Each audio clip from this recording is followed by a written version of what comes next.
And how could you resist with music like that? But Puerto Rico's tourist industry is vulnerable. I asked travel expert Mark Murphy how authorities there can overcome fears over Zika.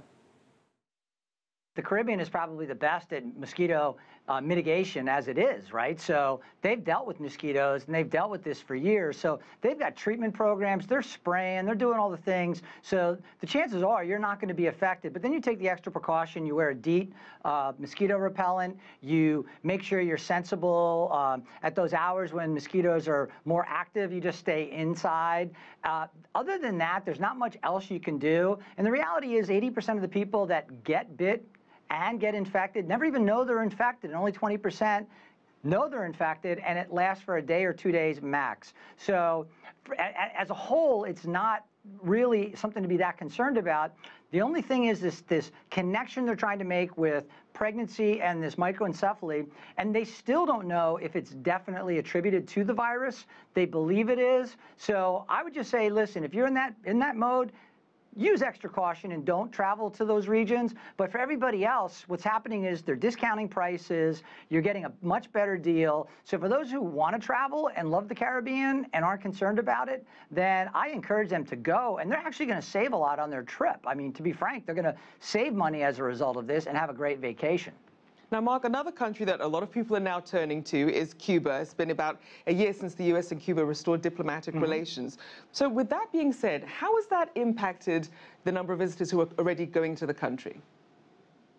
Well, you know what's kind of funny? Like, as Americans, we're thinking, oh my God, Cuba's open. Cuba's been open for the rest of the world, and it's been a huge tourism destination. Over 1 million Canadians travel there every year. Their numbers are up this year, but so are American travelers. But we still are dwarfed by just the Canadians, who represent about half of all travel to Cuba, with about 1.3 million travelers. So let's say last year 150,000 Americans went. Maybe this year we'll see 200,000 to 250,000, but it's still tiny relative to the Cuba market because there's still plenty of restrictions in place. And for Americans traveling to Cuba, it is a really expensive trip versus going to any other Caribbean destination. But Cuba's unique, and I just got back from Cuba a month ago. I absolutely loved it, and I want to go back again. But they've got to make some significant investment in their infrastructure if they're going to be able to handle any kind of increase in travel. And that's going to be their Achilles heel for the foreseeable future. The big story for the last 2 weeks or so has been the whole Brexit story, something that, obviously a lot of people didn't see coming. So how do you expect political uncertainty in the UK to affect tourism in that region?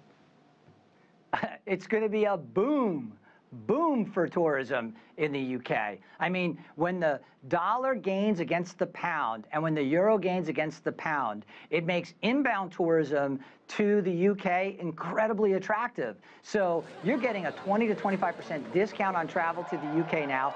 I'm projecting that value of the pound is going to drop much further in the next 6 to 12 months. It's going to get cheaper and cheaper to go there. Basically, go there and do your shopping at Harrods. Go there and stay in hotels for 30, 40, 50% cheaper than it would have cost you a year or two ago. Looking ahead, in terms of some of these emerging trends, something that you're seeing people really gravitating towards, and let's actually start with our Chinese tourists who clearly spend a lot of money, very interested in travel. What are you seeing them interested in?